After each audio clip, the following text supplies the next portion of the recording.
hanyuma ikirenze ibyo ngibyo byose umukorere cya gikorwa cy'abashakanye mu buryo bwiza, mu buryo buza kumushimisha, mu buryo buza kumugerera ahakomeye. Reka nkubwire ngo niba iki ngiki utabasha kukigeraho ukige, kandi mu kukiga ntabwo ari ukujya kwiga tekinike ahandi, mu kukiga ntabwo ari ukujya kubigenza gute. Yego ntabwo byakubuza kwiga ayo matekinike n'ibiki byose, ariko icy'ingenzi gikomeye cyane ni ukuzirikana ngo ahubwo ni ukumwiga we, ni ukumwiga we.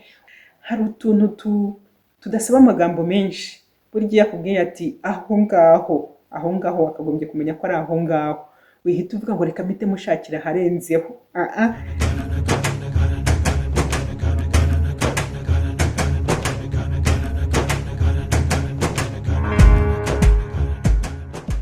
Ndagusuje cyane, nkwifuriza gukomeza kugira ibihe byiza. Nguhaye ikaze muri video y'aka kanya, aho tugiye kugaruka ku mbuto ubiba mu mugore wawe, kwibutsa ko arizo usarura. Imbuto rero umubibamo nizo usarura.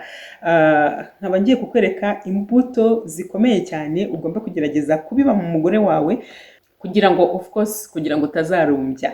Ibi ngibi ndabivuga kubera yuko hari igihe usanga umugabo asa naho agenda ashimagiza abagore b'abandi bagabo, ugasanga atekereza ko abagore b'abandi bagabo bashobora kuba bo bafite ukuntu bubaha abagabo babo, bafite ukuntu babafata neza, bafite ukuntu babitaho, ariko umugore we ugasanga ngo we ntabyo agikora. Ariko nkakubaza ngo wowe mugabo, niba umugore wawe ntabyo agikora, wowe ubigenza gute? Umwifataho gute?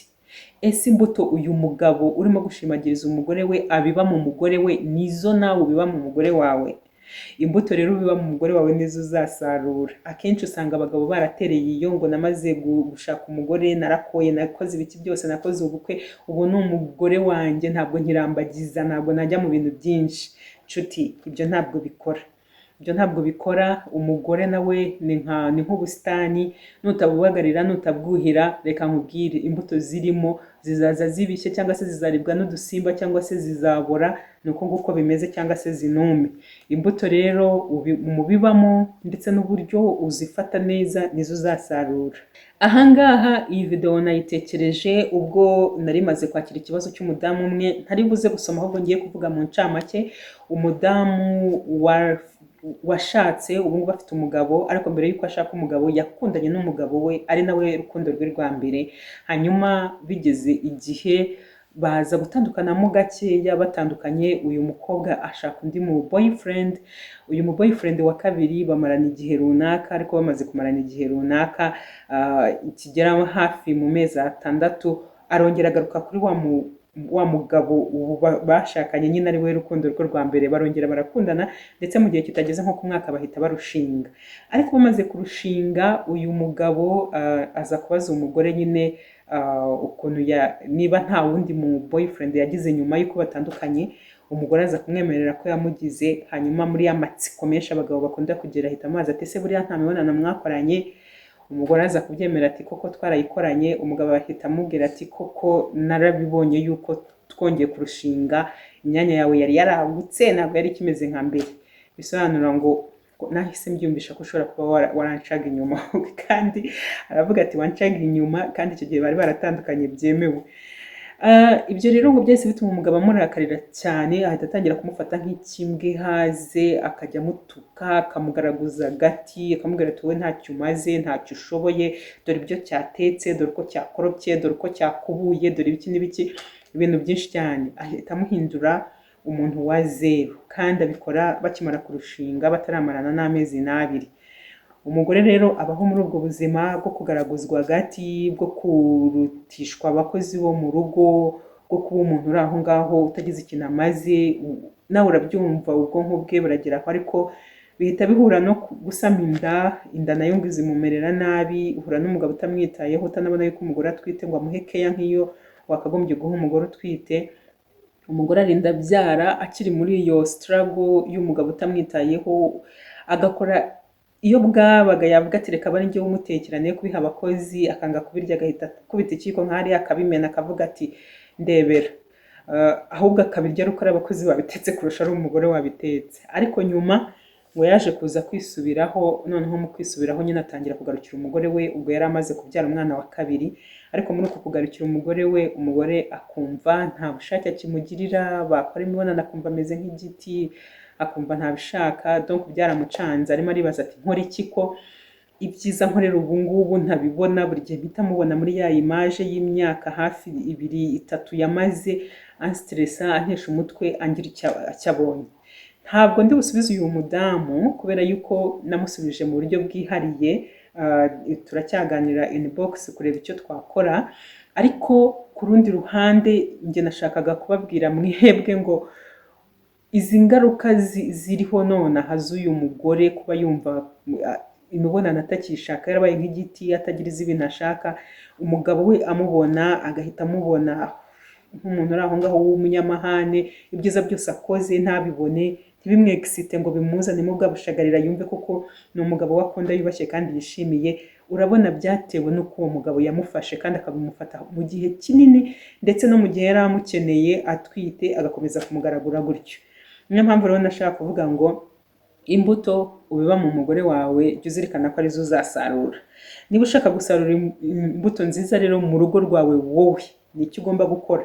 Wowe ugikora, ndabizi ko hari abagabo benshi bagikora, ni byiza cyane, Imana ibaha umugisha, muraba agaciro gakomeye cyane.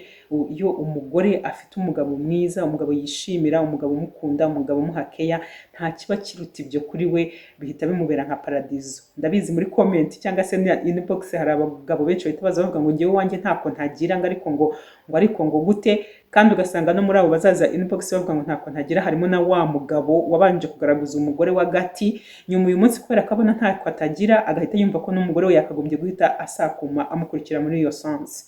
Ibuka yuko iyo ukomerekeje umuntu mu bwonko, iyo ukomerekeje umuntu ku mutima, ni ibikomere bikira bitinze. Rero sarura imbuto nziza ukora ibi ngibi, kunda umugore wawe kandi ubimwereke. Nababwiye ko kwereka umugore ko umukunda ntabwo ari ibintu bigoye, nongere mbisubiremo, ni ibintu byoroshye cyane, ni ibintu umubwirira mu magambo kenshi gashoboka, kandi ni ibintu umuha impano ntoya cyane kandi zihoraho. Ibyo ni ibintu byoroshye. Hanyuma nyuma y'icyo ngicyo, gukunda umugore wawe ariko ukabimwereka cyangwa se ukabimubwira, reka mvuge cyane ngo ukabimubwira, ni ikintu gikomeye cyane, kuko abagabo benshi bazivuga ko bakunda abagore babo kandi koko banabakunda, ariko ugasanga umugore ntabizi ko umugabo wamukunda kuko ntajya abimwereka, ntajya abivuga, abifata uko nguko kuri aho ngaho. Ukumva ngo kumuhahira ngo biba bihagije, ngo kumugurira ngo igitenge ngo biba bihagije. Ntabwo bihagije. Noneho icya kabiri, niba ushaka kuzasarurira imbuto nziza mu mugore wawe, na rimwe mu buzima ntuzigere na rimwe umufata nk'ikimbwa ihaze. Ndabikubujije kubera ko iyo umugore wawe umufata nk'aho ari umuntu udafite agaciro, nk'aho ari umuntu utagize icyo amaze, ubwo nawe nta gaciro uba ufite. Ni umuntu mwashakanye. Burya niba ushaka kwibona muri image ufite n'icyubahiro ufite mu bantu, wakagombye kuyirebera mu mugore wawe. Mu gihe cyose rero wowe wigaragaza nk'umuntu wiyubashye cyangwa se umeze neza, ariko umugore wawe ari umuntu ufata nk'itorosho, reka nkubwire ngo ubwo nawe uri munsi y'itorosho, kuko ubana na ya torosho ukaryamana nayo ukakora ibintu byose. Ntuzigere rero na rimwe ufata umugore wawe nk'ikimbwa ihaze, kuko uzatuma yitera self esteem cyangwa se kwa kwigiramo icyizere, kwikunda, kwiha agaciro, noneho bitume nawe atabona ukuntu agukunda, kuko nta muntu n'umwe utanga icyo adafite. Hanyuma jya ukunda kumwibutsa kenshi ibye ukunda byose, kuko bituma yigarurira icyizere. Nk'uko nari maze kuvuga, kugira icyizere ni byiza cyane, kwiyumvamo icyizere, kwiyumvamo akunzwe ni byiza cyane, kuko bituma abona imbuto z'ibyo nawe azagukorera.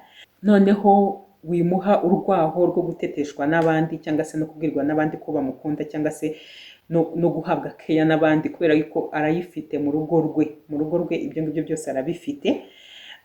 Hanyuma ikirenze ibyo ngibyo byose, umukorere cya gikorwa cy'abashakanye mu buryo bwiza, mu buryo buza kumushimisha, mu buryo buza kumugerera ahakomeye. Reka nkubwire ngo niba iki ngiki utabasha kukigeraho, ukige, ushakishe ukuntu bigenza. Kandi mu kukiga ntabwo ari ukujya kwiga tekinike ahandi, mu kukiga ntabwo ari ukujya kubigenza gute. Yego ntabwo byakubuza kwiga ayo matekinike n'ibiki byose, ariko icy'ingenzi gikomeye cyane ni ukuzirikana ngo ni ukumwiga. Ubundi kwiga icyo kumukorera kugira ngo agere ahantu hamunezeza, ntabwo ari ukujya kwiga ibyo bindi byose by'amatekinike abandi bakubwira cyangwa se bakorera ababo, ahubwo ni ukumwiga we. ni ukumwiga we, ugafata icyo gihe cyo kumwiga no kumenya icyo akunda, ukibuka amabanga akomeye cyane arimo gutegura umuntu, kumwitaho, kumenya kumutega amatwi, kumenya gutega amatwi umugore wawe cyane cyane muri kiriya gihe cya kiriya gikorwa. Hari utuntu tudasaba amagambo menshi, burya yakubwiye ati aho ngaho wakagombye kumenya ko ari aho ngaho, wihita uvuga ngo reka mpite mushakira aharenzeho. Nutangiye kuvuga ngo reka mushakira aharenzeho, ubwo ngubwo uzaba wabyishe byose. Aho ngaho ni aho ngaho ashaka, nuhatinda ukahamara amasegonda makeya cyangwa se hafi umunota, uzaba utangiye kugera ku kintu gikomeye cyane. Rero nakubwira ngo aho ngaho, aho kugira ngo wumve ko ari aho ngaho ugatangira gushakisha ahandi, ubwo ngubwo uba uri mu byica, uba wabirangije kandi wari ugiye kubona urufunguzo rwa cya kintu gituma koko ushobora kumugerera ahantu hakomeye cyane utari warigeze ubasha kumugerera mu bihe byose mumaranye. Urwo narwo ni rumwe mu rufunguzo cyangwa se ni zimwe mu mbuto ugomba kuba mu mugore wawe, kuko iyo umaze kumugerera kuri iyo ngingo bwo rwose uba wamwifatiye, uba wamushoboye mu yandi magambo. Kandi koko za mbuto z'umunezero, za mbuto z'ibyishimo, za mbuto z'icyizere, za mbuto zo kumva akunzwe, nawe byanze bikunze zizakugeraho kandi mu gihe gitoya. Ariko rero nubwo navugaga ibingibi byose, ntabwo bibuza yuko hari abagabo nyine bafata abagore babo gutya, babafata nk'ikimbwa ihaze, babafata uko bashatse, babafata uko babonye, batabaha agaciro. Reka nkubwire ngo umugore, noneho nawe nkugarukeho nkwibwirire, mu gihe cyose umugabo wawe ashaka kugupfobya, iryo jwi rye rigupfobya, ibyo bintu ashaka kugukorera bigupfobya, wibyumva, wibitega amatwi, kora nkaho utabibona, kubera yuko nuramuka witereye kwikunda, kugirira icyizere, kumva ko uri umuntu ufite agaciro, kumva ko uri umuntu ukora ibintu bizima, icyo gihe nta wundi muntu uzapfa kongera kubikugarurira ngo bikunde. Kandi bizagira ingaruka atari ku mubano wawe gusa n'uwo mwashakanye, ahubwo bizagira ingaruka ku mubano wawe n'abana bawe, uburyo urera abana bawe n'uburyo ukora ibindi bintu bitandukanye mu buzima. Gutsinda mu buzima, gutekereza kure, gutekereza imishinga bishobora kukugora mu gihe cyose uri umuntu wumva kuri hasi, uri umuntu wumva ko ntacyo umaze, uri umuntu wumva ko udafite agaciro. Hanyuma kandi uzirikane buri gihe uko byamera kose, uko yakubwira kose, ko yagufata kose, uko yabigenza kose, bizirikane kuri uwo agaciro gakomeye. Abagore ni ab'agaciro gakomeye, abagore ni ba mutima w'urugo, nibo bagize urugo, nibo batuma urugo rwishima, nibo batuma ibintu byose bigenda neza, nibo batuma isi yose igira ubuzima. Abagore rero ni ab'agaciro gakomeye, urugo gukundwa, umugabo wawe yagukunda atagukunda, urugo gukundwa, ibyo ntihazagire umuntu ubigukura mu mutwe. Kandi ni wowe ugize umugabo wawe, yabishaka atabishaka, yabyemera atabyemera, yakumva ko ari wowe winjiza amafaranga mu rugo cyangwa se atayinjiza, yakumva ko ari wowe uhaha cyangwa se atanahaha, yakumva yuko yakuzanye mu nzu yubatse cyangwa se mwaragiye mu yo wowe wubatse, ntabwo akugize uramugize. Icyo ngicyo nacyo ni ikintu gikomeye cyane. Iyo mubanye magirirane biba byiza kurushaho, ariko mu gihe cyose arimo kugupfobya, ibuka ko wowe mugore ufite agaciro gakomeye cyane kandi wagera ku bintu byinshi. N'ikijya kibigaragaza gikomeye cyane, buriya iyo bibaye ngombwa ko mutandukana cyangwa se umwe akagenda mbere, burya iyo umugabo agiye mbere hari ukuntu umugore abasha gukomeza urugo. Mu gihe iyo umugore agiye mbere, umugabo kugira ngo akomeze urugo byanze bikunze bimusaba ko ajya gushaka uwundi mugore uza kumufasha. Hari abagabo babishobora, ntabwo ari benshi, kandi ni abantu twavugira ngo kudo shapo, ariko kandi muri rusange ni uko nguko bimeze, ntimuze kuntera amabuye. Ikunde rero madamu, ikunde, iyiteho, ishakemo ibyishimo uko mu rugo rwawe byaba bimeze, uko byaba bimeze kose. Ndagushimiye cyane rero, kwifuriza gukomeza kumererwa neza cyane. Ndagushimiye cyane cyane wowe wakanze subscribe bw'iyi video yari irimo. Ndagushimiye cyane wowe ugiye kwisharinga n'abandi, wowe ugiye gukanda like, wowe ugiye gushyiraho comment, Imana iguhe umugisha. Wowe wakanze subscribe kera, wowe ugiye kugenda utayibikoze, reka mwese mbabwire ngo mubikore uko mubyumva, uko mubishaka.